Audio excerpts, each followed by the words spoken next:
Aming ipinababatid ang pagdating ng ating panauhing pandangal, ang kagalang-galang Ferdinand R. Marcos Jr., Pangulo ng Republika ng Pilipinas at pangkalahatang puno ng sandatahang lakas ng Pilipinas.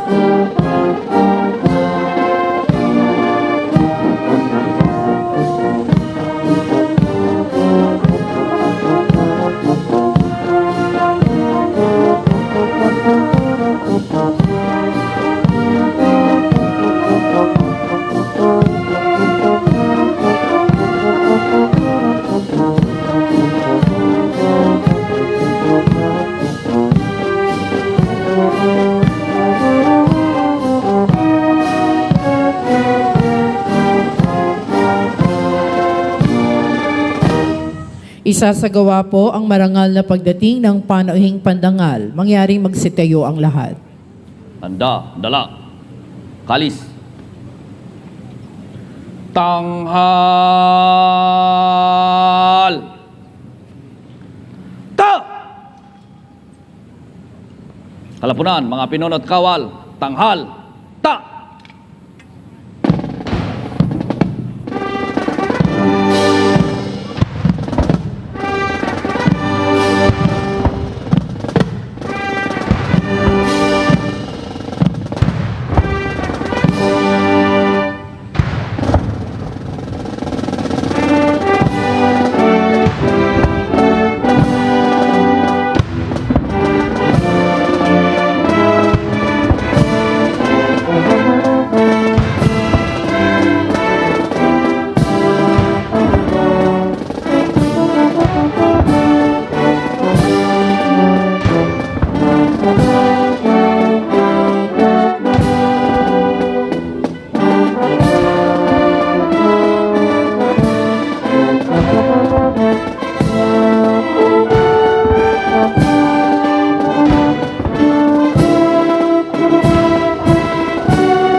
Kalapunan, mga pinunot kawal, baba, ta, handa, dala, kalis.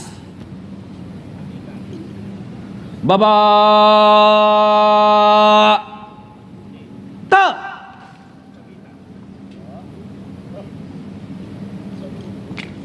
Mahal na Pangulo, handa na po ang tanod panagal upang libutin.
Tanghal.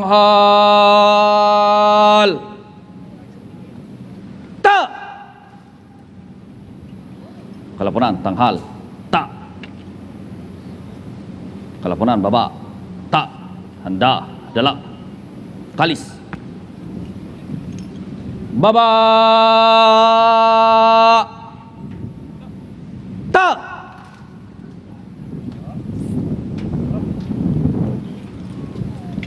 Mahal na Pangulo, tapos na po ang parangal.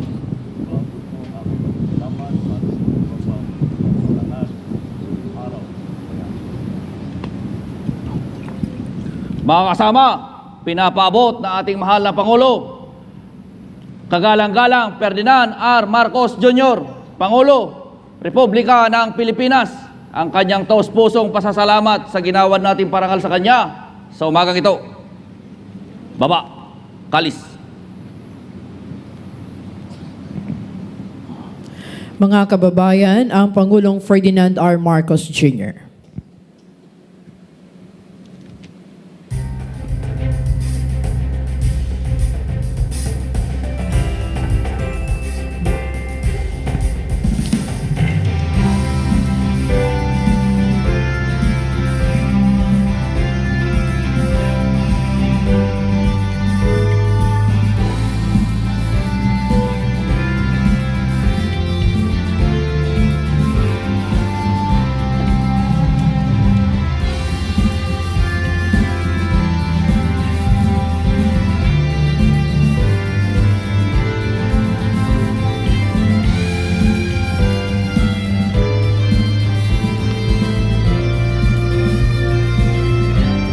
Ang Pangulong Ferdinand R. Marcos Jr.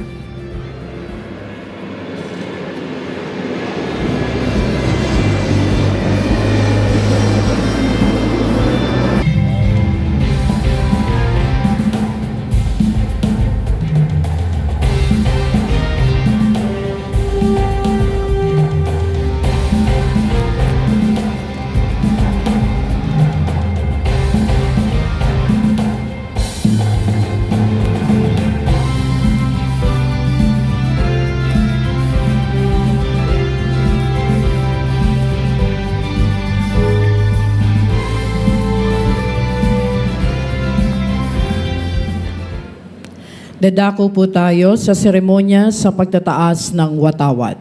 Kalupunan, handa, dala, kalis. Tanghal!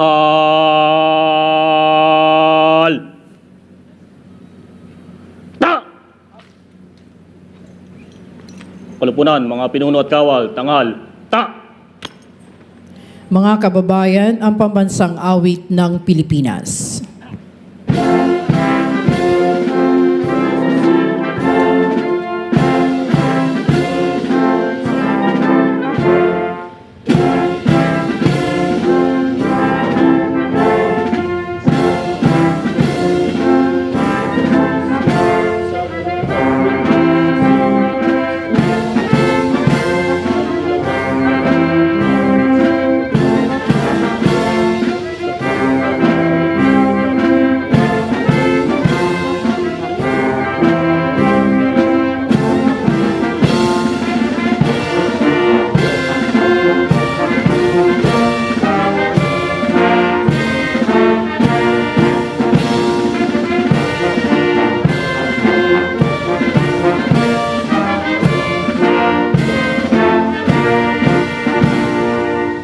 Kalupunan, mga pinuno at kawal, baba, ta!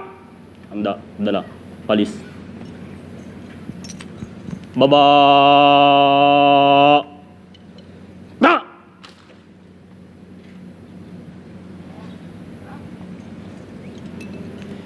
Sabay-sabay nating bigkasin ang panunumpa sa watawat ng Pilipinas. Taas ka ng kamay. Na! Kalupunan, mga pinuno at kawal, taas ka ng kamay. Na! Panunumpa sa watawat ng Pilipinas. Ako ay Pilipino, buong katapatang nanunumpa sa watawat ng Pilipinas at sa bansang kanyang sinasagisag na may dangal, katarungan at kalayaan na pinakikilos ng sambayanang makadiyos, makatao, makakalikasan at makabansa. Kalupunan, mga pinuno at kawal, baba kamay. Na! Baba kamay. Na!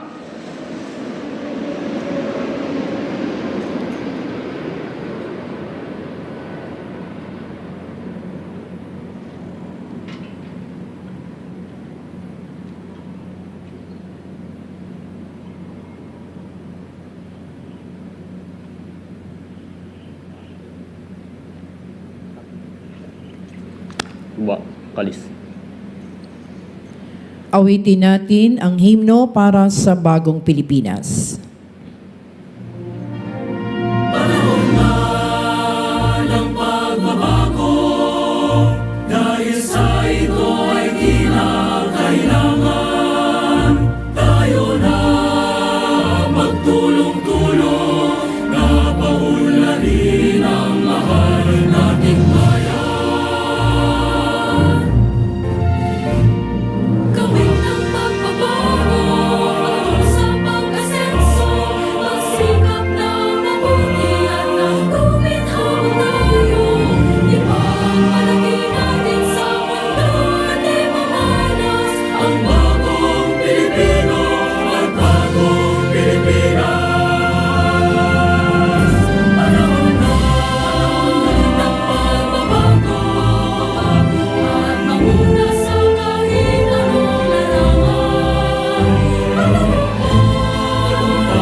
Handa. Dala. Kalis. Bigyang daan natin ang panata para sa bagong Pilipinas. Taas ka ng kamay. Na! Kalupunan, mga pinuno at kawal, taas ka ng kamay. Na! Sa bagong Pilipinas. Bilang Pilipino, buong pagmamalaki kong isasabuhay ang bagong Pilipinas. Buhay sa aking dugo ang lahing dakila, magiting at may dangal. Palaging dadalhin sa puso, isip at diwa ang aking pagmamahal sa kultura at bayang sinilangan. Kaisa ng bawat mamamayan, iaalay ko ang aking talino at kasanayan sa pagpapaunlad ng aking bayan. Taglay ang galing na naaayon sa pandaigdigang pamantayan. Magiging instrumento ako sa pagsulong ng kagalingan, karunungan at kapayapaan. Makikiisa at makikilahok ako sa mga adhikain ng pamahalaan dahil ang kaunlaran ay hindi lamang responsibilidad ng ilan. Isusulong at pangangalagaan ko ang karangalan, kalayaan at interes ng aking bayang minamahal. Bilang Pilipino na may pagmamahal, pakialam at malasakit, hindi makasarili kundi para sa mas nakararami. Tatahakin ko ang landas tungo sa isang bagong Pilipinas. Kalupunan, mga pinuno at kawal, baba kamay. Na! Baba kamay! Na! Isasagawa po ang pag-aalay ng bulaklak sa Tomb of the Unknown Soldier. Mahal na Pangulo, handa na po ang pag-aalay ng bulaklak. Kalupunan, pihit pakanan. Kad!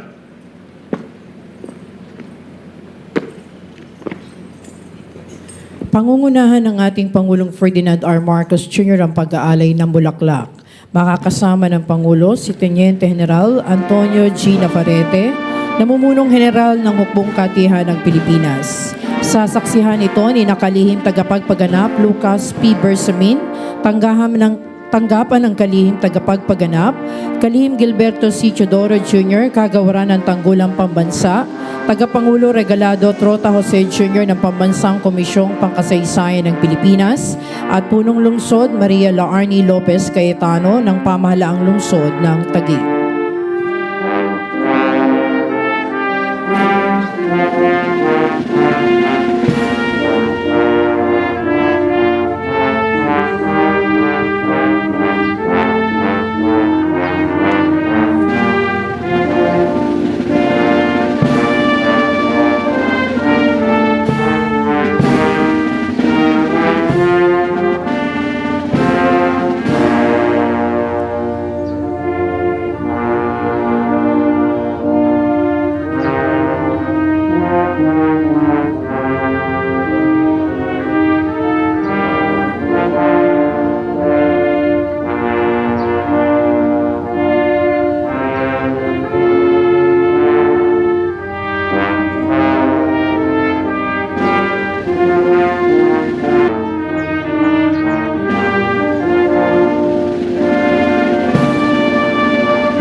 Kalupunan, handa, dala, kalis.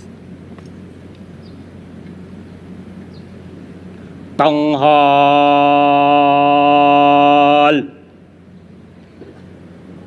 Ta! Kalupunan, mga pinuno at kawal, tanghal, ta!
Kalupunan, mga pinuno at kawal, baba, ta, handa, dala, kalis.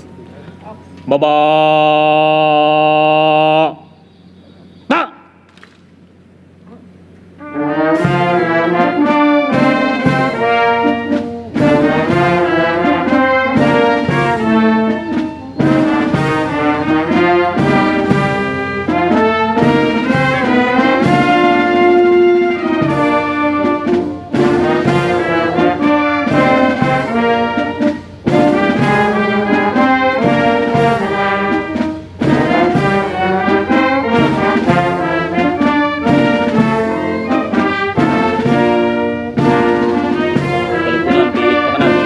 Kad.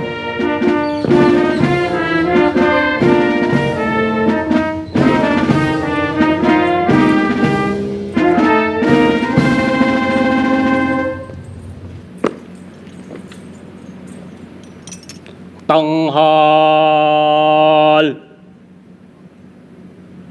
Ta. Kalupunan, tanghal, ta. Kalupunan, baba, ta. Handa, dala, kalis. Baba, ta!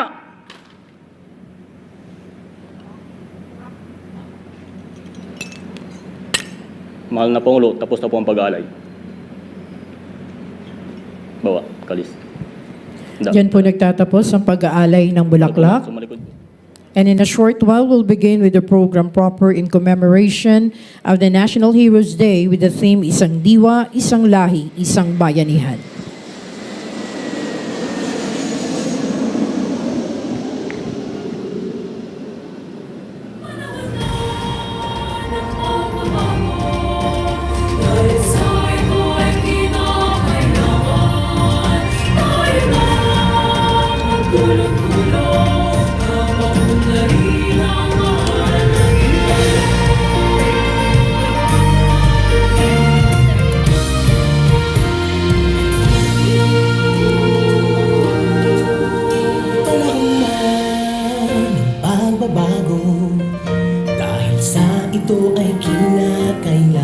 Well, our guests may be seated meantime. Please be seated.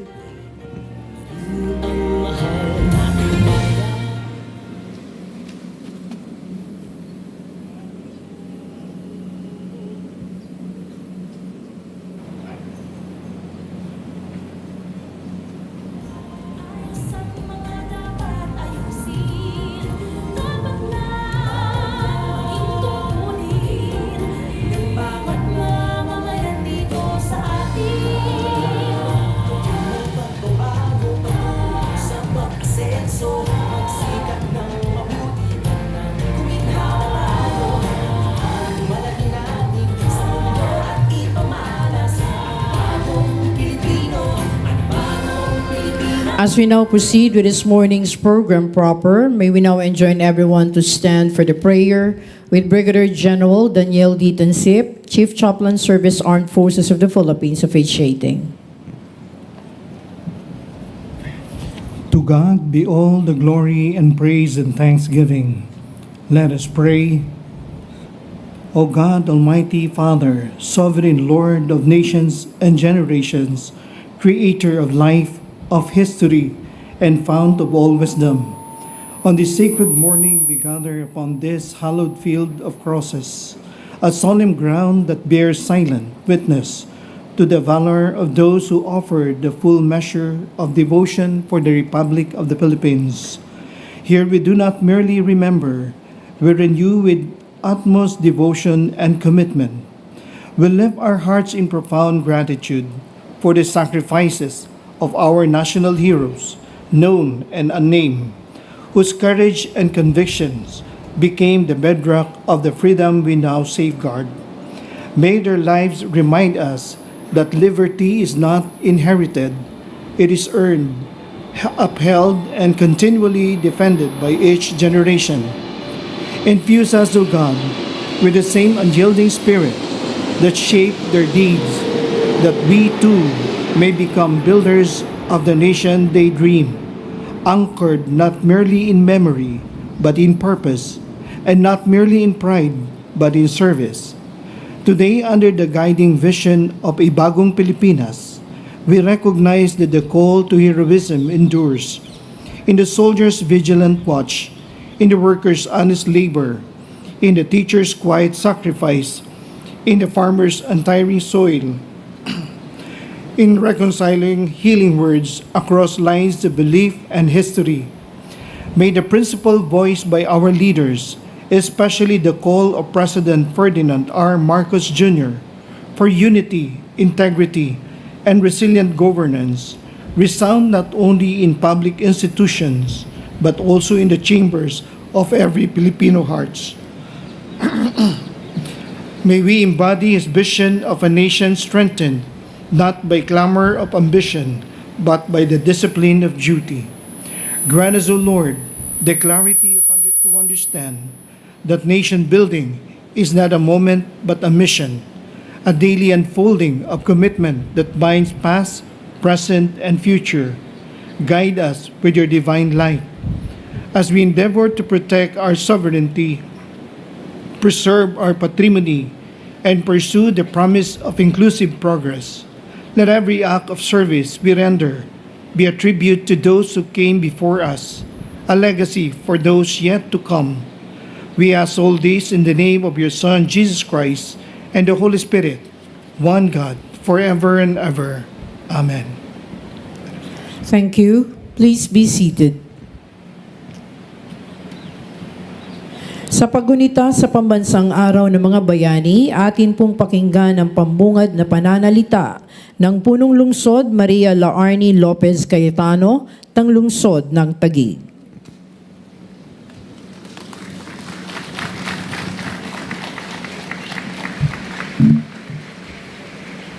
Pangulo ng Republika ng Pilipinas, kagalang-galang Ferdinand R. Marcos Jr., sa ating mga panauhin mula sa diplomatic community, mga veterano, mga kapwa ko lingkod bayan, mga minamahal na kababayan, isang mapagpalang araw sa ating lahat.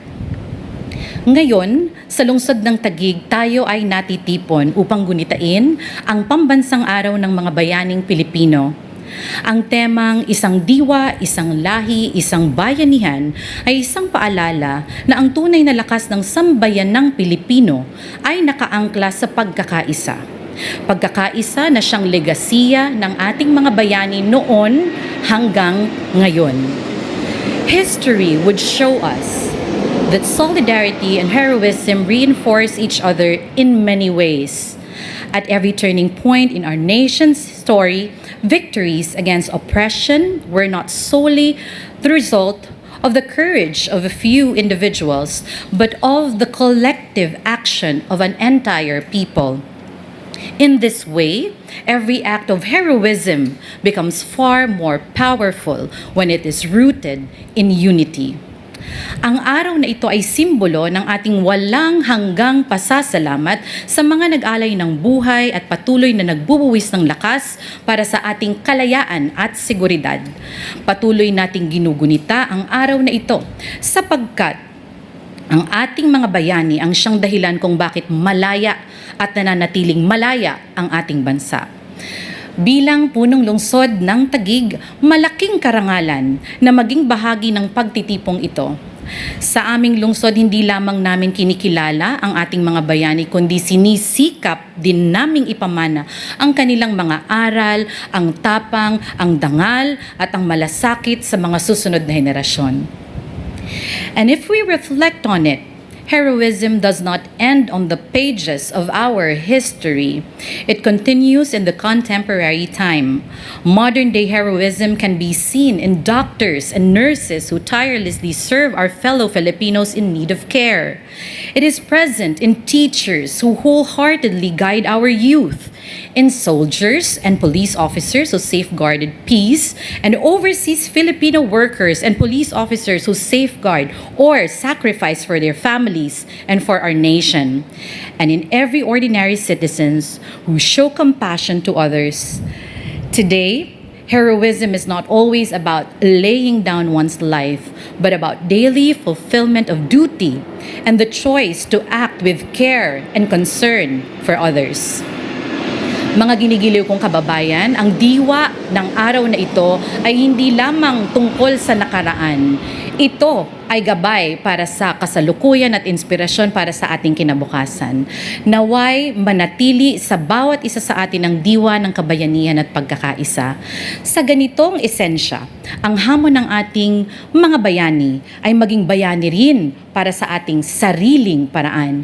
Sa bawat simpleng hakbang para sa kapwa, pagbibigay ng oras upang tumulong sa komunidad, pagprotekta sa kalikasan, pagiging tapat sa trabaho at pagiging mabuting huwaran sa pamilya at lipunan. Tayong lahat ay magiging bahagi ng isang mas malawak na kwento ng kabayanihan. Pagpalain nawa tayo ng ating Panginoon at muli mula sa lungsod ng Taguig. Maligayang pambansang araw ng mga bayaning Pilipino sa ating lahat. Marami pong salamat sa punong lungsod Maria Laarni Lopez Cayetano ng Taguig. Atin namang bigyang daan ang mensahe mula sa Tagapangulo Regalado Trota Jose Jr. ng Pambansang Komisyong Pangkasaysayan ng Pilipinas.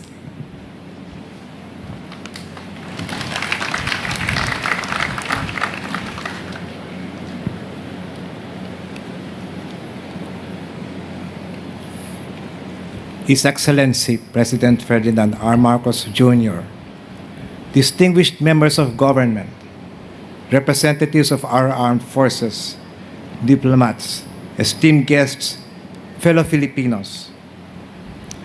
Today, as we gather here at the Libingan ng mga Bayani, the sacred resting place of many of our nation's defenders, we commemorate National Heroes Day. Often, we speak of heroes. When we speak of heroes, we envision distinct and powerful personalities, names enshrined in the history books and memorials, celebrated for their words or deeds. Their legacies continue to inspire generations. Yet, it is important to remember that National Heroes Day specifies no single hero. The law that established this occasion does not name any individual. This is an opportunity for us to honor not one, not a few, but all Filipino heroes, every man and woman who braved death or persecution for home, for nation, for justice, and for freedom. We pay tribute not only to those whose names history has recorded, but also to those whose sacrifices were quiet, unheralded, and anonymous. They too are foundations of our nation. I personally think of those who have expanded their lives that our nation may be more secure and a better place to live in. I think of our janitors, our security guards, our drivers, our cooks, our teachers, our gardeners, our artists, our scientists, our teachers, the cultural bearers of our mixed and indigenous legacies. They have all contributed to us, our work, and we hope to also help them in their work. May the eternal flame here enlighten our hearts, and may we continue to pass on the flame to our other co-Filipinos and others who we may meet, to continue to defend our freedom to make this world a better place to live in. Mabuhay ang ating mga bayani, mabuhay ang sambayanang Pilipino. Maraming salamat po. Marami pong salamat sa Tagapangulo Regalado Trota Jose Jr. ng Pambansang Komisyong Pangkasaysayan ng Pilipinas. At this point, the guest of honor will be introduced by the Honorable Gilberto C. Chodoro Jr., Secretary, Department of National Defense. Ladies and gentlemen, the President of the Republic of the Philippines, His Excellency Ferdinand R. Marcos Jr.